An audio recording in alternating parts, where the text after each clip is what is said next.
ரீசெண்டாக ஒருத்தங்க கமெண்ட் பண்ணியிருந்தாங்க, நாகினி சீரியல் எப்போ ரீடெலிகாஸ்ட் பண்ணுறாங்கன்னா, அப்போ தான் எனக்குமே ஞாபகம் வந்துச்சு. ஆமால்ல, ரீடெலிகாஸ்ட் டைமிங் பற்றி நம்ம போடவே இல்லையேன்னு.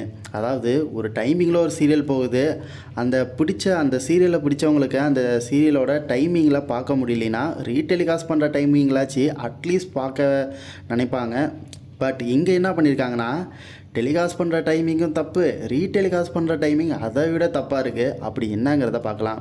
விஜய் டிவியில் ரீசெண்டாக நாகினி சீசன் 7 டெலிகாஸ்ட் பண்ணிகிட்ருக்காங்க.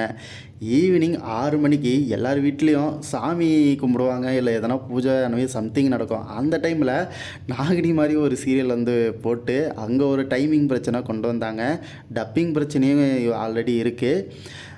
ரீடெலிகாஸ்ட் டைமிங் மேபி வந்து பார்த்திங்கன்னா நைட் டைமில் போட்டால் நல்லாயிருக்கும். ஆனால் இங்கே இவங்க பண்ணிகிட்ருக்கிறது என்னென்னா, இயர்லி மார்னிங் 4:30 மணிக்கு, காலையில் 4:30 மணிக்கு யாருன்னா உக்காந்து நாகினி சீரியல் பார்ப்பாங்களா? மேபி ஒரு சிலர் பார்க்க வாய்ப்பு இருக்குது. பட் கண்டிப்பாக அந்த டைமிங்கில் செட்டே ஆகாது.